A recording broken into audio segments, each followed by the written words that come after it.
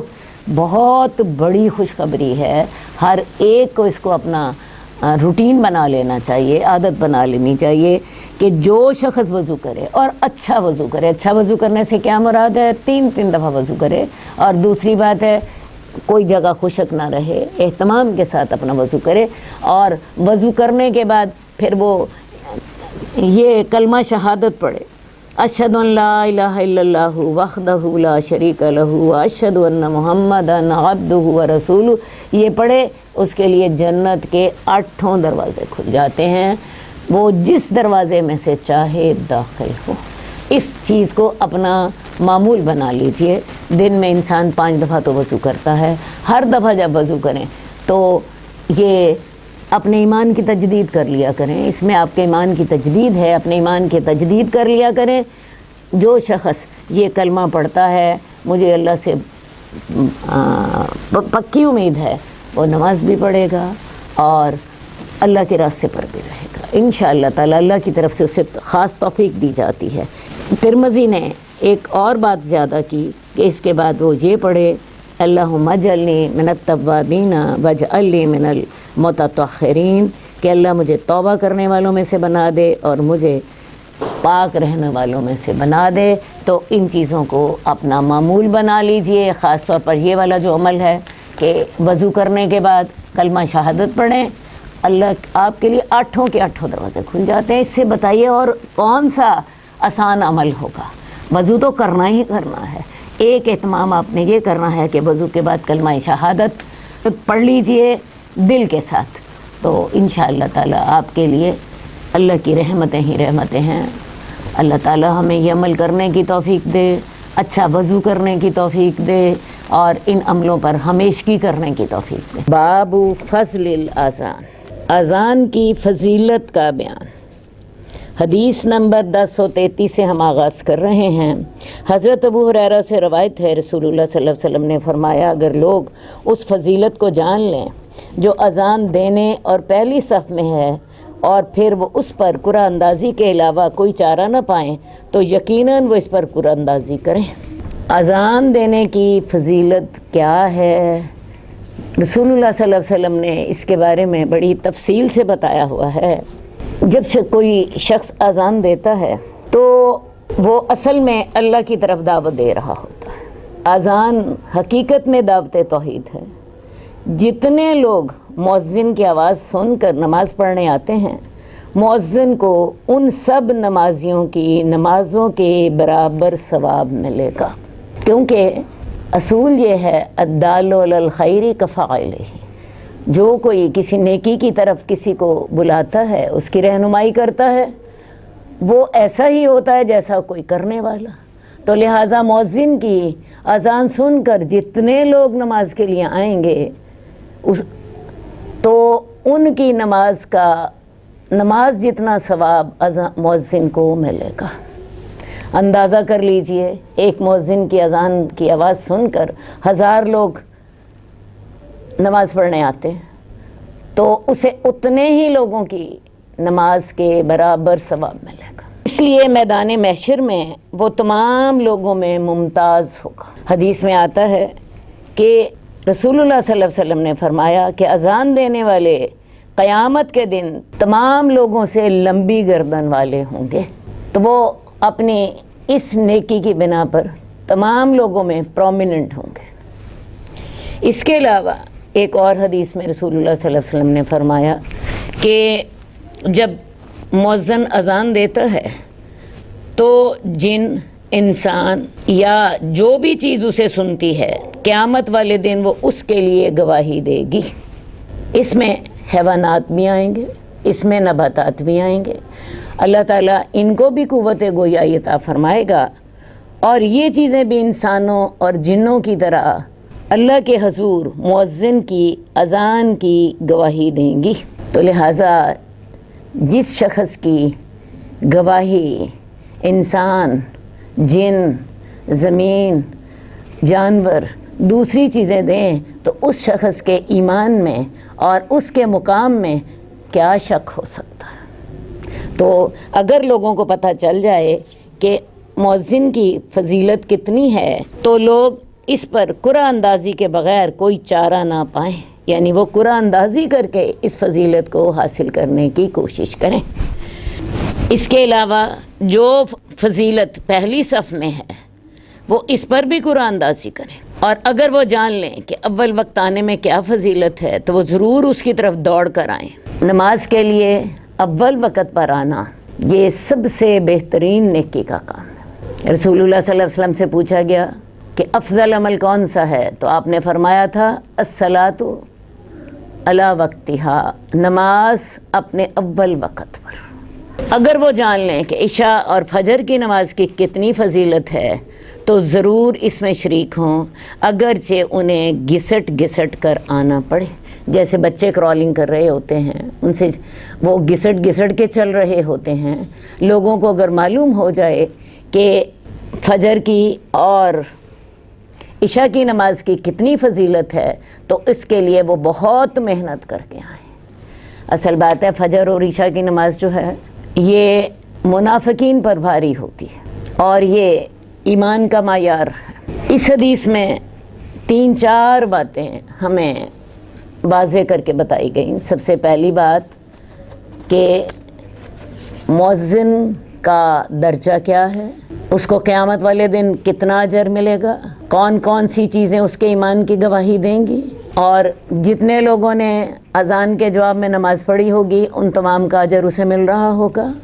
پہلی صف کی بہت زیادہ فضیلت ہے، اول وقت نماز کے لیے آنے کی بہت زیادہ فضیلت ہے، اور فجر اور عشاء کی نماز کی بہت زیادہ فضیلت ہے. فجر اور عشاء کی نماز میں آنا بھی ایمان کا معیار ہے، کیونکہ یہ دونوں نمازیں منافقین پہ بھاری ہوتی ہیں، ایمان والوں پہ بھاری نہیں ہوتی. ان ساری باتوں کے لیے ہمیں کوشش کرنی ہے. حدیث نمبر 1036 حضرت ابو ہریرہ سے روایت ہے، رسول اللہ صلی اللہ علیہ وآلہ وسلم نے فرمایا جب نماز کے لیے اذان دی جاتی ہے تو شیطان اپنی ہوا خارج کرتا ہوا پیٹھ پھیر کر بھاگتا ہے. حدیث کے الفاظ ہیں لہو ذرات، اس کے لیے آواز ہوتی ہے. اصل بات یہ ہے کہ شیطان جب اذان کی آواز سنتا ہے تو اسے بڑی سخت تکلیف ہوتی ہے اور اس وقت وہ بھاگتا ہے. ہم پنجابی میں ایک محاورہ بولتے ہیں فلاں کی پیں بول گئی، تو وہ آواز بھی اپنی خارج کرتا ہے، ساتھ ساتھ اس کی ہوا خارج ہوتی ہے. تو اذان کے وقت شیطان ہوا خارج کرتے ہوئے پیٹھ پھیر کر بھاگتا ہے تاکہ اذان کی آواز نہ سنیں. جب اذان پوری ہو جاتی ہے تو واپس آ جاتا ہے، یہاں تک کہ جب تکبیر کہی جاتی ہے تو پیٹھ پھیر کر چلا جاتا ہے. پھر جب تکبیر پوری ہو چکتی ہے تو پھر واپس آ جاتا ہے، حتیٰ کہ آدمی اور اس کے نفس کے درمیان وسوسے ڈالتا ہے، فلاں چیز یاد کرو، فلاں چیز یاد کرو، وہ چیزیں جو اس سے پہلے اسے یاد نہ تھیں وہ بھی اسے یاد دلاتا ہے، یہاں تک کہ آدمی کا حال یہ ہو جاتا ہے کہ اسے پتہ نہیں چلتا کہ اس نے کتنی رکعت نماز پڑھی ہے۔ شیطان انسان کا دشمن ہے، اس نے ہمارے باپ حضرت آدم کو جنت سے نکلوا دیا تھا اور وہ اپنی دشمنی پوری کرتا ہے۔ اسے پتہ ہے نماز کا بہت زیادہ مقام ہے، اس لیے وہ نماز میں انسان کو تنگ کرتا ہے، اور اسی نماز کے لیے جب دعوت دی جا رہی ہوتی ہے اذان کے ذریعے تو شیطان اس سے بھاگتا ہے۔ شیطان اذان کی آواز نہیں سن سکتا، اسے اس وقت پشیمانی ہوتی ہے کہ مجھے بھی اللہ کے حضور سجدہ کرنے کا حکم دیا گیا تھا اور میں سجدہ نہیں کر سکا۔ بہرحال وہ اذان سے بھاگتا ہے، اذان ہوتی ہے چلا جاتا ہے، حدیث میں آتا ہے وہ روحا کے مقام تک بھاگ جاتا ہے۔ تو اس کے بعد اذان جب ہو چکتی ہے واپس آتا ہے، پھر اقامت ہوتی ہے، پھر بھاگتا ہے، پھر واپس آتا ہے، پھر نماز کے اندر نمازی کے دل میں وسوسے ڈالتا ہے اور اسے مختلف چیزیں یاد کراتا ہے، فلاں بات یاد کرو، فلاں بات یاد کرو، اسے ساری باتیں نماز میں یاد کراتا ہے جو اس کو پہلے یاد نہ تھی۔ اور ہم نے بھی دیکھا نماز میں ساری بھولی ہوئی باتیں یاد آ جاتی ہیں۔ یہ شیطان کرا رہا ہوتا ہے، وسوسے ڈال رہا ہوتا ہے، یہاں تک کہ نمازی کو یہ بھی یاد نہیں رہتا اس نے 2 رکعت نماز پڑھی ہے، اس نے 3 رکعت نماز پڑھی ہے، یہ وسوسے ڈال دیتا ہے۔ معلوم یہ ہوا کہ نماز اور اذان سے شیطان کس حد تک بھاگتا ہے۔ دوسری بات ہے کہ جب شیطان اس طرح وسوسے ڈال رہا ہو تو پھر ہمیں کیا کرنا چاہیے؟ ہمیں نماز کے اندر اپنی توجہ کو فوکس کرتے رہنا چاہیے۔ شیطان نے تو اپنا کام کرتے رہنا ہے، لیکن ہمیں شیطان کو بھگانے کے لیے اس کا علاج کرنا ہے۔ اس کا علاج کرنے کے لیے نمازی لوگ کوشش کرتے رہتے ہیں۔ اس کی 2-3 کوشش کرنے کے میں آپ کو پوائنٹس بتا دیتی ہوں۔ سب سے پہلے ایسا کیجئے کہ نماز کا ترجمہ یاد کیجئے، نماز کے الفاظ کو سمجھیے۔ آپ کو پتہ ہونا چاہیے کہ میں کیا الفاظ منہ سے بول رہی ہوں۔ آپ کا دل اور آپ کا دماغ دونوں نماز میں حاضر رہنے چاہیے۔ یہ جو ہی بھٹکیں ان کو فوکس کریں، اپنے آپ کو ہٹائیں۔ میں نے دوسری باتیں نہیں سوچنی، میں نے نماز ہی کا سوچنا ہے، میں نے اپنی توجہ اللہ کی طرف لگانی ہے۔ اس کے علاوہ نماز کے لیے کوئی خاموش جگہ دیکھیے جہاں لوگوں کی باتیں آپ کے کانوں میں نہ پڑیں اور آپ توجہ کے ساتھ اللہ کو یاد کر سکیں۔ اس کے علاوہ آپ یوں کیجئے کہ نماز میں صورتیں بدل بدل کر پڑھیں۔ ہم ایک ہی صورت پڑھ رہے ہوتے ہیں اور اسے ہم مشینی انداز میں پڑھے جا رہے ہوتے ہیں، ہمارا دماغ اس میں نہیں لگا ہوتا۔ نماز میں تجوید کا خیال رکھیں، نئی نئی صورتیں حفظ کریں اور ان کو نماز میں پڑھتے رہیے تاکہ آپ کا دل نماز میں لگتا رہے اور شیطان اپنے ارادوں میں ناکام ہو جائے۔ سب سے بڑی بات، نماز میں اللہ کی طرف اپنی توجہ رکھیں۔ رسول اللہ صلی اللہ علیہ وسلم سے پوچھا گیا تھا کہ احسان کا معنی کیا ہے؟ آپ نے فرمایا تھا کہ تو اللہ کی عبادت ایسے کرے جیسے تو اللہ کو دیکھ رہا ہے۔ اگر تو اللہ کو نہیں دیکھ رہا تو اللہ تو تجھے ضرور دیکھ رہا ہے۔ تو احسان کا پہلا درجہ یہ ہے کہ انسان اتنے یقین سے نماز پڑھے، اتنے یقین سے اللہ کی عبادت کرے جیسے وہ اللہ کو خود اپنے دل کی آنکھوں سے دیکھ رہا ہے۔ اگر یہ درجہ نہیں حاصل ہو پاتا تو پھر کم از کم یہ تو ضرور ریئلائز کرے کہ اللہ مجھے دیکھ رہا ہے۔ تو اللہ تو آپ کو دیکھ رہا ہو، اللہ تو اپنے چہرے کے ساتھ آپ پر متوجہ ہوں اور آپ کی توجہ کہیں اور جا رہی ہو۔ یہ ساری باتیں سوچئے اور اپنے آپ کو نماز میں فوکس کریں، اپنے آپ کو اپنی توجہ نماز میں لگائیں۔ باقی ایک علاج اس کا اور بھی ہے، شیطان یہ بار بار جب تنگ کرتا ہے تو اعوذ باللہ من الشیطان الرجیم پڑھیے، پھر خیال بند نہیں ہوتے، پھر دوبارہ پڑھیے اعوذ باللہ من الشیطان الرجیم، اور تیسری دفعہ بھی بند نہیں ہوتے تو نماز میں اپنی بائیں طرف تھوک دیجئے۔ یہ آپ شیطان پر تھوک رہی ہیں، اور اصل کام کرنے کا یہ ہے کہ اپنی توجہ نماز کے اندر برقرار رکھیں۔ اس کام کے لیے آپ کو شروع میں تو محنت کرنی پڑے گی، لیکن آہستہ آہستہ یہ پھر کام آسان ہو جاتا ہے۔ حدیث نمبر 1037 حضرت عبداللہ بن عمر بن عاص بیان کرتے ہیں کہ انہوں نے رسول اللہ صلی اللہ علیہ وسلم کو فرماتے ہوئے سنا، جب تم اذان سنو تو اس طرح کہو جس طرح مؤذن کہتا ہے، پھر مجھ پر درود پڑھو، اس لیے کہ جو شخص مجھ پر ایک مرتبہ درود پڑھتا ہے اللہ تعالیٰ اس پر 10 رحمتیں نازل فرماتے ہیں۔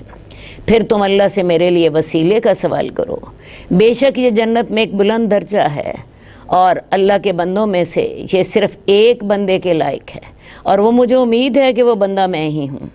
بس جو شخص میرے لیے وسیلے کا سوال کرے گا اس کے لیے میری شفاعت حلال ہو جائے گی۔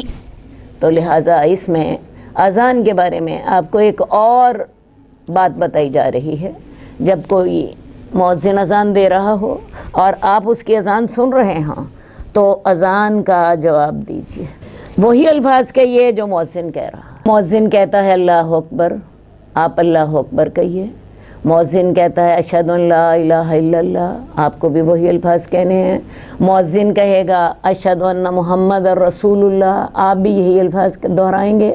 پھر مؤذن کہتا ہے حی علی الصلاۃ، حی علی الفلاح، ان کلمات کے جواب میں ہمیں کہنا ہے لا حول ولا قوۃ الا باللہ۔ مراد یہ ہوتی ہے کہ اللہ مجھے توفیق دے، میں نماز کے لیے آ رہا ہوں، اور یہ توفیق اللہ ہی کی مدد کے ساتھ ہوگی۔ اس کے بعد مؤذن نے پھر کہنا ہے اللہ اکبر لا الہ الا اللہ، تو سننے والے نے اس کا انہی الفاظ میں جواب دینا ہے۔ اذان مکمل ہو گئی، اس کے بعد رسول اللہ صلی اللہ علیہ وسلم پر درود بھیجیں، اللہم صلی علی محمد وعلی آل محمد کما صلیت علی ابراہیم وعلی آل ابراہیم انک حمید مجید۔ اور اس کے بعد پھر رسول اللہ صلی اللہ علیہ وآلہ وسلم کے لیے دعا کیجئے، اور وہ دعا کیا ہوگی؟ اللہم رب هذه الدعوة التامة والصلاة القائمة آت محمدا الوسیلة والفضیلة وبعثہ مقاما محمودا الذی وعدتہ۔ اس میں رسول اللہ صلی اللہ علیہ وآلہ وسلم کے لیے وسیلہ کی دعا کیجیے۔ وسیلہ جنت میں ایک بلند درجہ ہے، اور یہ اللہ کے بندوں میں سے صرف ایک بندے کو ملے گا، اور انشاءاللہ تعالی رسول اللہ صلی اللہ علیہ وآلہ وسلم اس کے حقدار ہوں گے۔ تو جو شخص یہ رسول اللہ صلی اللہ علیہ وسلم کے لیے دعا کرے اذان کے بعد، اذان کا جواب دے، رسول اللہ صلی اللہ علیہ وسلم پہ درود بھیجے، اور اس کے بعد آپ کے لیے وسیلہ کی دعا کرے، تو رسول اللہ صلی اللہ علیہ وسلم قیامت والے دن اس کی سفارش کریں گے۔ وسیلہ کا لغوی معنی ہے قربت، قریب، اور اسی جگہ کا نام مقام محمود ہے۔ وسیلہ عرش الہی سے قریب ترین ہوگا، یہی مقام محمود ہے جس کا رسول اللہ صلی اللہ علیہ وسلم سے وعدہ کیا گیا ہے۔ اس کے علاوہ اذان کے بارے میں کچھ اور باتیں بھی آپ کو بتاتی چلی جاؤں۔ جو شخص اذان اور تکبیر کے درمیان دعا کرے اس کی دعا قبول ہوتی ہے۔ اذان اور تکبیر کے درمیان، اب جب یہ آپ رسول اللہ صلی اللہ علیہ وسلم کے لیے دعا کر رہے ہیں، اس کے بعد اپنے لیے بھی دعا کیجیے۔ یہ دعا کی قبولیت کا اہم وقت، اللہ تعالیٰ اس کے ساتھ دعا قبول فرماتے ہیں۔ اذان اور تکبیر کے درمیان کی گئی دعا رد نہیں ہوتی، تو لہٰذا اس وقت اپنے لیے بھی دعا کیجیے۔ اگلا ہمارا باب ہے باب و فضل الصلوات، نمازوں کی فضیلت کا بیان۔ قال اللہ تبارک و تعالی ان الصلاۃ تنہی عن الفحشاء والمنکر، بے شک نماز بے حیائی اور برائی سے روکتی ہے۔ نماز کا یہ فائدہ اسی شخص کو ملتا ہے جو نماز کو اس کے آداب کے ساتھ ادا کرتا ہے اور سنت کے مطابق ادا کرتا ہے، پورے خشوع و خضوع کے ساتھ۔ جلدی جلدی پڑھی جانے والی نماز جس میں نہ رکوع سجود پورے ہوں، نہ قیام ٹھیک طرح سے ہو، اس سے انسان کے اندر کوئی تبدیلی نہیں آتی۔ اس لیے نماز کو اس کے آداب اور پورے خشوع و خضوع کے ساتھ پڑھا جائے تو نماز واقعی بے حیائی اور برائیوں سے روکتی ہے، کیونکہ اسی سے انسان کا اللہ سے تعلق مضبوط ہوتا ہے، اور جب اللہ سے تعلق مضبوط ہو گیا شیطان دور ہو گیا۔ حدیث نمبر 1042 حضرت ابو ہریرہ سے روایت ہے، میں نے رسول اللہ صلی اللہ علیہ وسلم کو فرماتے ہوئے سنا، بھلا بتاؤ اگر تم میں سے کسی شخص کے دروازے پر نہر ہو جس سے وہ روزانہ 5 مرتبہ نہاتا ہو، کیا اس کے جسم پر کوئی میل کچیل باقی رہ جائے گا؟ صحابہ نے عرض کیا، اس کے جسم پر کوئی بھی میل باقی نہیں رہے گا۔ پھر آپ نے فرمایا، یہی 5 نمازوں کی مثال ہے، اللہ تعالیٰ ان کے ذریعے گناہوں کو مٹا دیتا ہے۔ تو اس حدیث میں ہمیں بتایا گیا کہ 5 نمازوں کی مثال ایک نہر کی سی ہے۔ جو شخص 5 دفعہ نہر میں نہاتا ہے، اس کا میل کچیل سوال ہی پیدا نہیں ہوتا کہ باقی رہ جائے۔ تو لہٰذا نماز سے گناہ معاف ہو جاتے ہیں۔ کچھ نماز کے آداب تو میں نے آپ کو ابھی بتائے، پہلے کچھ اور بتا دیتی ہوں۔ نماز کو وقت پر پڑھیے، اول وقت ادا کیجیے، اچھا وضو کریں، خشوع و خضوع کا اہتمام کریں، انشاءاللہ تعالی آپ کے گناہ دھل جائیں گے۔ ویسے بھی ایک بات یاد رکھیے، نماز کا لغوی معنی ہے دعا۔ نماز میں ہم دعائیں ہی اللہ سے کرتے رہتے ہیں۔ دیکھ لیجئے، ہم جب نماز شروع کرتے ہیں تو ہم دعا کر رہے ہوتے ہیں، اللہم باعد بینی و بین خطایا کما باعدت بین المشرق والمغرب۔ اللہ میرے اور میرے گناہوں کے درمیان دوری پیدا کر دے جتنی دوری مشرق اور مغرب میں ہے۔ اب یہ دعا ہم نے پڑھی، اس کے بعد ہم تھوڑے سا آگے چلے، ہم نے پڑھا اعوذ باللہ من الشیطان الرجیم، اللہ میں شیطان مردود سے تیری پناہ میں آتی ہوں۔ آپ نے شیطان سے بچنے کی دعا پڑھ لی، اس کے بعد آپ نے بسم اللہ الرحمن الرحیم پڑھ کے سورہ فاتحہ کا آغاز کر دیا۔ سورہ فاتحہ میں آپ نے اللہ سے دعا مانگی، اہدنا الصراط المستقیم، اللہ مجھے سیدھا راستہ دکھا دے، اور بعد میں آپ نے اس پر آمین بھی کہی۔ اس کے بعد آپ نے رکوع کیا، رکوع میں بھی آپ دعا مانگ سکتے ہیں۔ ویسے عام طور پہ رکوع میں دعا ثابت نہیں ہے، لیکن رسول اللہ صلی اللہ علیہ وسلم سے یہ ثابت ہے کہ آپ اپنی وفات کے قریب یہ تسبیح رکوع میں پڑھا کرتے تھے، سبحانک اللہم و بحمدک اللہم اغفر لی، اللہ تو پاک ہے، میں تیری حمد کرتا ہوں، مجھے معاف کر دے۔ یہ تسبیح رسول اللہ صلی اللہ علیہ وسلم رکوع میں بھی پڑھتے تھے۔ اس کے بعد آپ سجدے میں گئے تو سجدے میں تو دعا مانگنے کا حکم ہے، آپ نے سجدے میں بھی یہی تسبیح پڑھ لی، سبحانک اللہم و بحمدک اللہم اغفر لی، اللہ میں تیری تسبیح کرتا ہوں، میں تیری حمد کرتا ہوں، مجھے معاف کر دے۔ اور اس کے ساتھ ساتھ رسول اللہ صلی اللہ علیہ وسلم کا ایک حکم علیحدہ بھی ہے کہ سجدے میں دعا کرو، کیونکہ سجدے میں انسان اللہ کے قریب ہوتا ہے اور امید ہے کہ اس کی دعا قبول ہوگی۔ تو لہٰذا سجدے میں دعائیں کیجئے، ربنا آتنا فی الدنیا حسنۃ، یا اپنی اولاد کے بارے میں کیجئے، یا اپنے مال کے بارے میں کیجئے، حلال روزی کے بارے میں کیجئے، اپنی صحت کے بارے میں کیجئے۔ اور یہ دعائیں نفل نماز میں بھی آپ کر سکتی ہیں اور فرض نماز کے سجدے میں بھی کر سکتے ہیں۔ مومن گھر والے ہو وَإِنَّا إِن شَاءَ اللَّهُ بِكُمْ لَاحِقُونَ، اس کے بعد آپ سجدہ کر کے بیٹھ گئے، وہاں پہ جو ہمیں دعا رسول اللہ صلی اللہ علیہ وسلم نے سکھائی ہے وہ کیا ہے؟ اللہم اغفر لی وارحمنی واہدنی وعافنی وارزقنی واجبرنی ورفعنی۔ ساری دعائیں ہیں، کوئی بھی بات باقی نہیں رہ گئی۔ اللہ مجھے معاف کر دے، اللہم اغفر لی وارحمنی، مجھ پہ رحم کر دے، مجھے رزق عطا فرما دے، مجھے ہدایت دے دے۔ اس وقت بھی ہم نے ایک جامع دعا اللہ سے کر لی۔ تو یہ ایک رکعت میں اتنے موقع ہیں ہمارے لیے نماز کے۔ اس کے بعد جب ہم سلام پھیرتے ہیں، تشہد بیٹھتے ہیں، تو سلام پھیرنے سے قبل اور درود پڑھنے کے بعد ہمارے لیے موقع ہے کہ ہم دعائیں کریں۔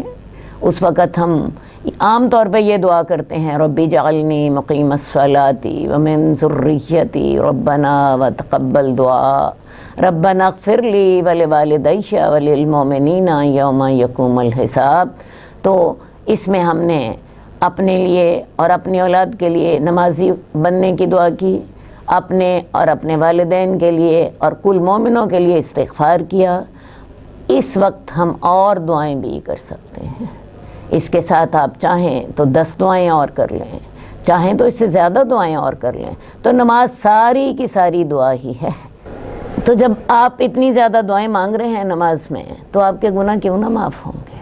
اصل بات ہے ہمیں ان باتوں کا علم نہیں ہوتا کہ ہم پڑھ کیا رہے ہیں، اور بعض اوقات لوگوں کو علم بھی ہوتا ہے، ان کی توجہ نہیں ہوتی۔ تو نماز کو سمجھ کر پڑھیے، توجہ کے ساتھ پڑھیے۔ آپ نماز میں اتنی دفعہ اللہ سے دعا کریں کہ اللہ میرے گناہ معاف کر دے، اللہ تعالیٰ مجھے ہدایت دے دے، اللہ مجھے بخش دے، اللہ میرے پہ رحمت فرما دے، تو اللہ کیوں رحمت نہ کرے گا؟ تو ایک بات کلیئر کر لیجئے کہ نماز سے آپ کے گناہ معاف ہو جاتے ہیں۔ حدیث نمبر 1044، حضرت عبداللہ بن مسعود سے روایت ہے، ایک آدمی نے ایک عورت کا بوسہ لے لیا، رسول اللہ صلی اللہ علیہ وسلم کے پاس آیا اور آپ کو بتایا، تو اللہ تعالیٰ نے یہ آیت نازل فرمائی، اقم الصلاۃ طرفی النہار وزلفا من اللیل ان الحسنات یذہبن السیئات۔ نماز قائم کرو دن کے 2 اطراف میں۔ دن کے 2 اطراف سے کیا مراد ہے؟ صبح کی اور فجر کی، یا صبح کی اور شام کی، صبح کی اور شام کی۔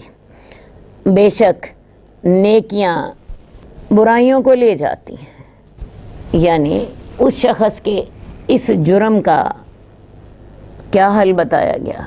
نماز قائم کرو صبح اور شام، دن کے 2 اطراف میں، اور رات کو بھی۔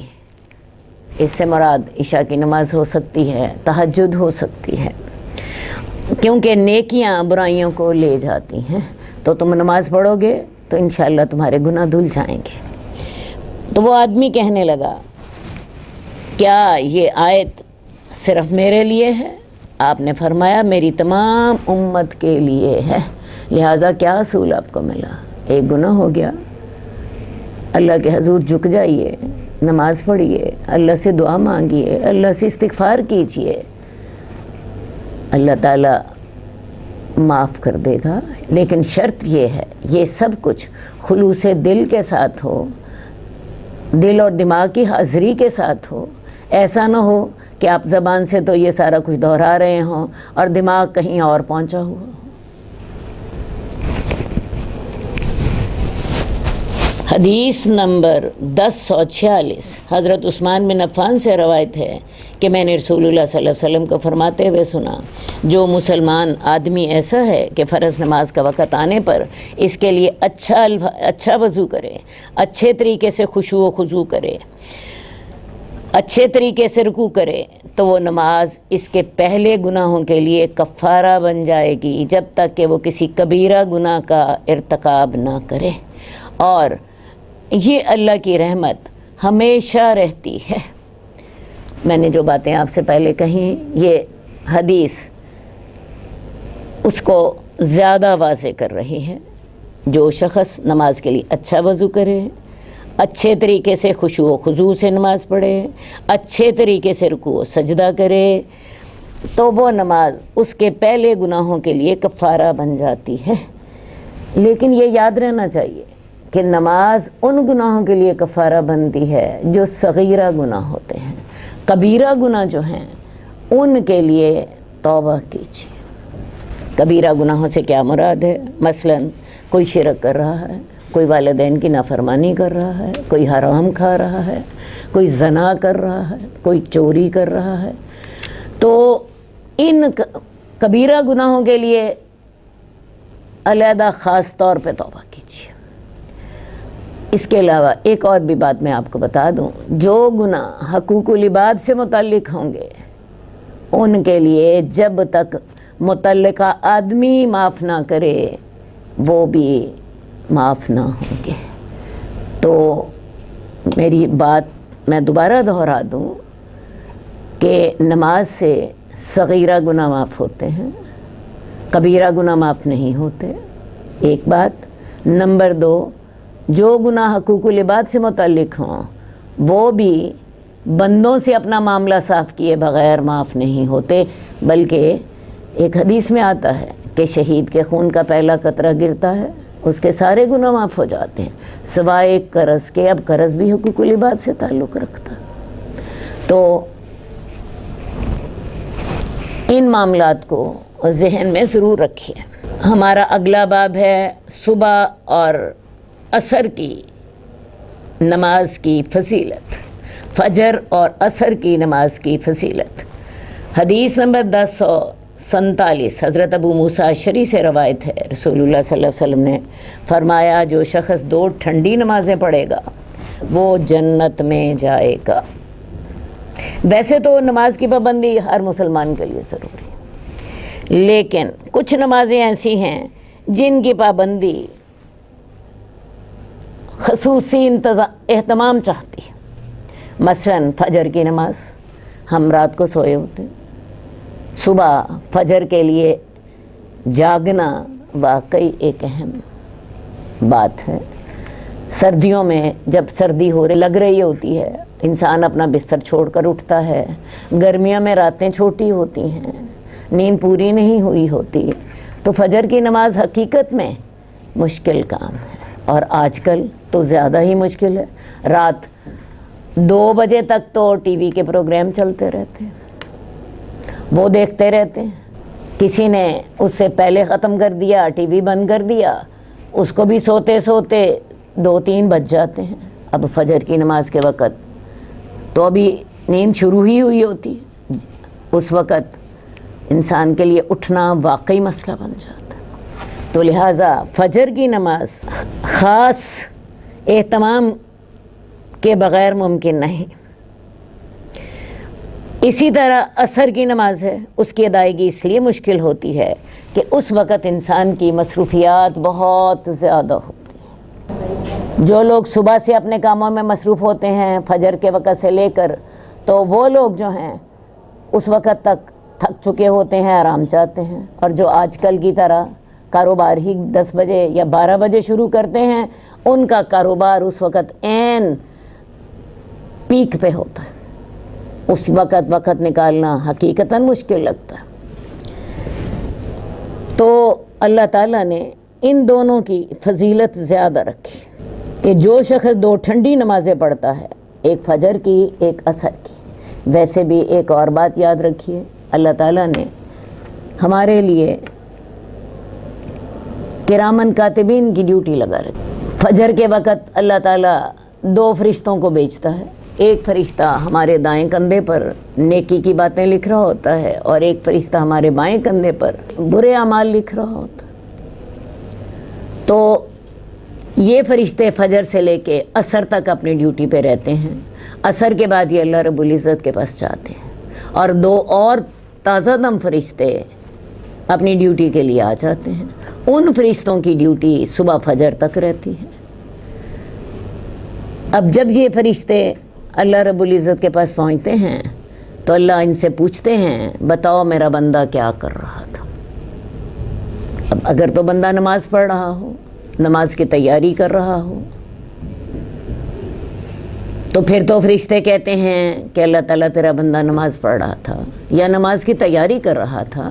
اور اگر بندہ اس وقت سویا ہو فجر کے وقت یا عصر کے وقت اپنے کاموں میں لگا ہو، تو پھر جواب یہ ہوتا ہے اللہ وہ سویا پڑا تھا یا اسے تیری ہوش ہی نہیں تھی. تو یہ دیکھ لیجئے آپ کی رپورٹ اللہ کے پاس دن میں 2 دفعہ جاتی ہے، ایک فجر کے وقت اور ایک عصر کے وقت. لہٰذا ان 2 نمازوں کا خاص طور پہ اہتمام کیجیے. اور ایک اور بات کا بھی اہتمام کیجیے کہ یہ دونوں نمازیں اول وقت ہوں، کیونکہ فرشتوں نے آپ کا تو انتظار نہیں کرنا کہ آپ کب نماز پڑھتی ہیں تو وہ تب جائیں، انہوں نے اپنے ٹائم پہ چلے جانا ہے. اگر کسی نے یہ دونوں نمازیں پڑھیں اور لیٹ پڑھی تو تب بھی آپ کی تو غیر حاضری لگ گئی نا، آپ کی رپورٹ تو اللہ کے پاس اچھی نہ گئی نا. تو اس لیے فجر اور عصر کے اول وقت پر پڑھنے کا اہتمام کیجیے. رسول اللہ صلی اللہ علیہ وسلم فجر کی نماز اذان ہوتے سار اٹھ بیٹھتے تھے، بلکہ حضرت عائشہ کہتی ہیں کود کر اٹھتے اور بڑے چستی کے ساتھ، بڑے اہتمام کے ساتھ نماز پڑھتے.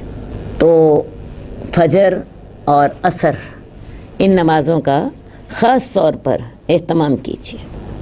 حدیث نمبر 1050 حضرت ابو ہریرہ سے روایت ہے، رسول اللہ صلی اللہ علیہ وسلم نے فرمایا، تمہارے اندر رات کو اور دن کو فرشتے باری باری آتے اور جاتے ہیں، صبح اور عصر کی نماز میں وہ اکٹھے ہو جاتے ہیں، پھر وہ فرشتے جو تمہارے اندر رات گزارتے ہیں اوپر چڑھ جاتے ہیں، اللہ رب العزت ان سے پوچھتے ہیں، حالانکہ وہ خوب جانتا ہے تم نے میرے بندوں کو کس حال میں چھوڑا۔ وہ کہتے ہیں ہم انہیں نماز پڑھتے ہوئے چھوڑ کر آئے ہیں، وہ جب ہم آئے تو وہ نماز پڑھ رہے تھے، اور جب ہم ان کے پاس گئے تب بھی وہ نماز میں مصروف تھے۔ لہٰذا یہ بات کا خاص طور پہ آپ کو دھیان رکھنا ہے کہ یہ نمازیں ضرور وقت پر پڑھی جائیں تاکہ آپ کی رپورٹ اللہ کے پاس اللہم صلی علی محمد وعلی آل محمد کما صلیت علی ابراہیم وعلی آل ابراہیم انک حمید مجید اللہم بارک علی محمد وعلی آل محمد